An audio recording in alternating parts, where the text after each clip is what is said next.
Shabbat Shalom. It was Don McLean in American Pie who asked if music could save our mortal souls. In Jennifer Finney Boylan's New York Times opinion piece, her answer is probably not. She writes, music can help us to time travel, and not only to our adolescent past. So maybe reconsidering songs sung by disturbed artists can inspire us to think about the future and how to bring about a world that is more inclusive and just. Today I want to talk about the tension that exists between art and the artist, and how this tension affects the way we view, hear, and appreciate art. You see, in this week's Torah portion, T'tzaveh, we're privy to the instructions given to Moses regarding the fabrication of priestly garments. The Torah describes in great detail the clothing that the priests are supposed to wear when they perform their duties in their tabernacle.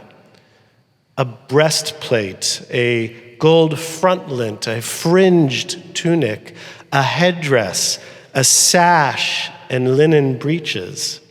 The clothing was meant to be beautiful and intricate, with special attention paid to color and materials and design. The instructions to Moses, however, included nothing about who could design and fabricate the garments. The emphasis was purely on the aesthetic and the function. And while Bezalel and Oholiab designed the tabernacle and all of its furnishings, the designer of the particular vestments are somewhat unclear. There's no concrete mention of the artist, only the art.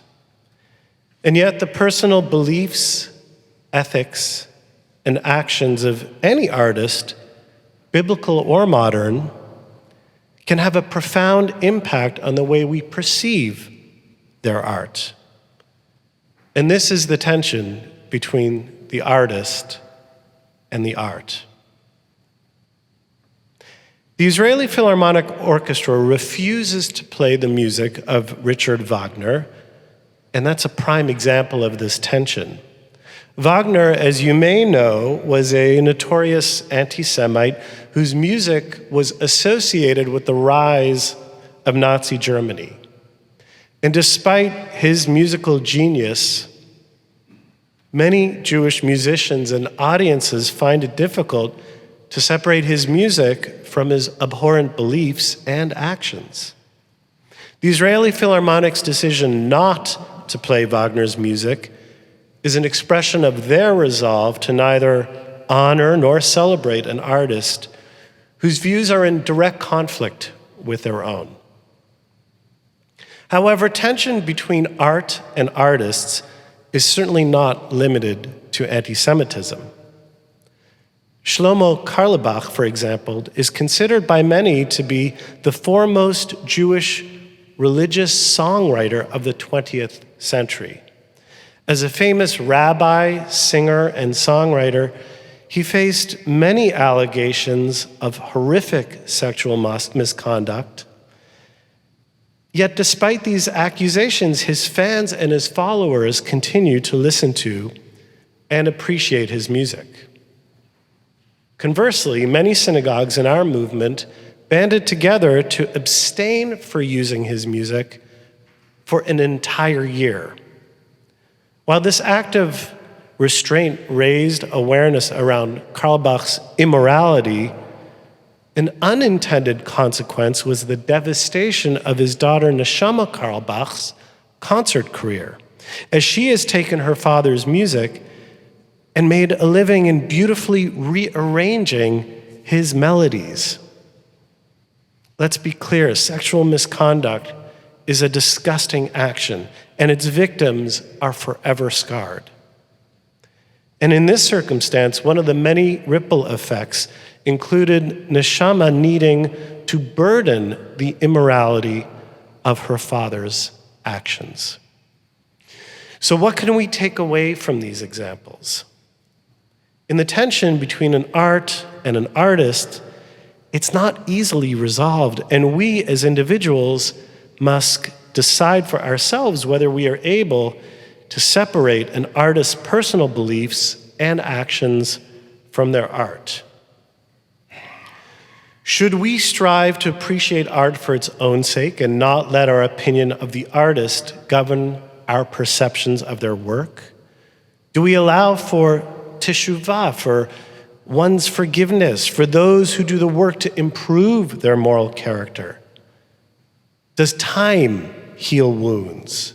Is there a timeline after which we would reintroduce an artist's work back into our lives?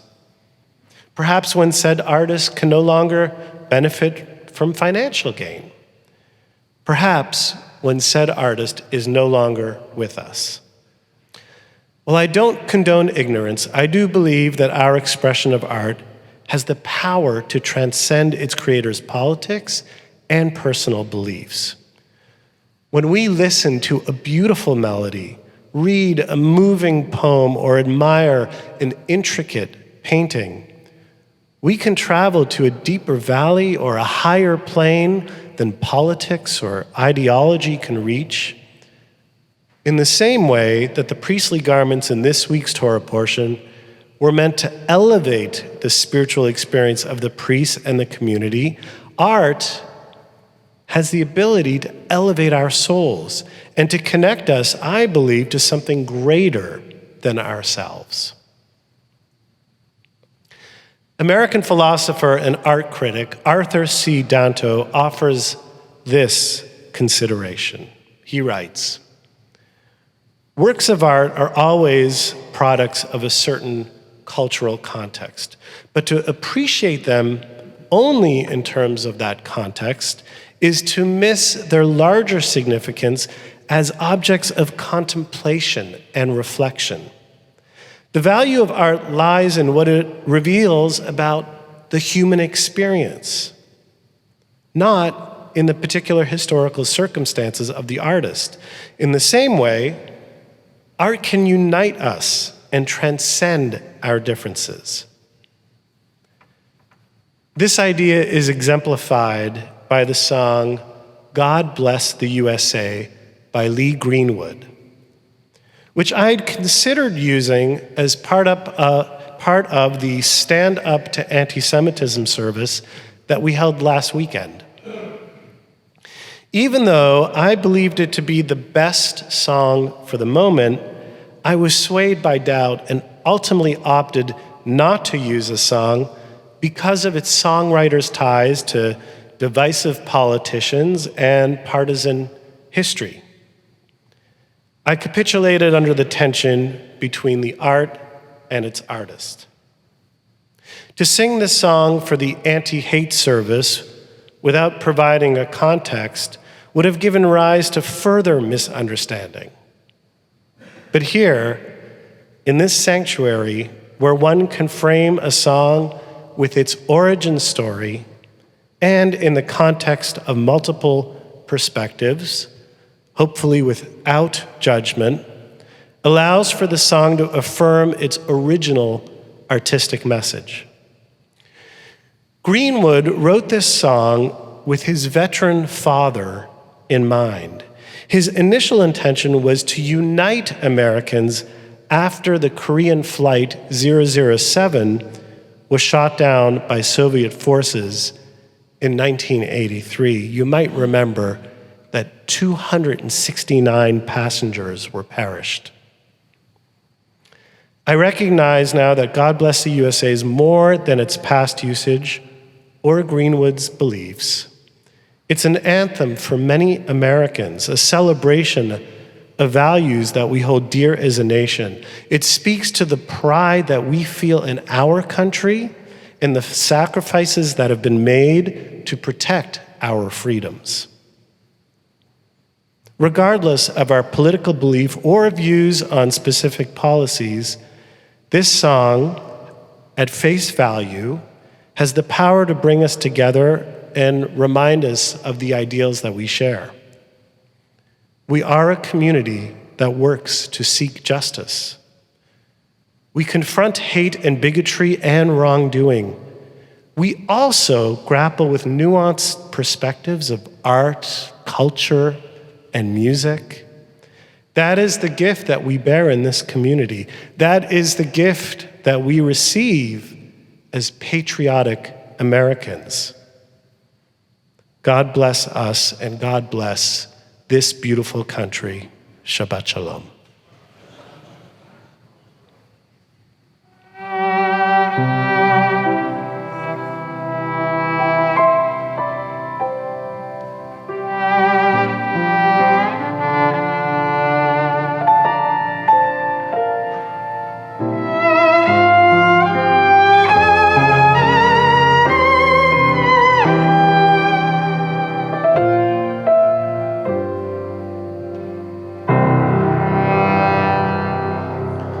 If tomorrow all the things were gone I'd worked for all my life, and I had to start again with just my children and my wife, I'd thank my lucky stars to be living here today, 'cause the flag still stands for freedom and they can't take that away.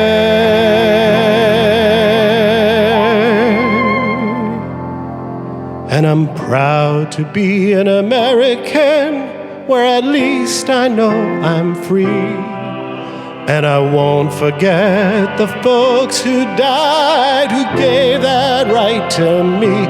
And I'll gladly stand up next to you and defend her too today. 'Cause there ain't no doubt I love this land. God bless the USA.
God shed his grace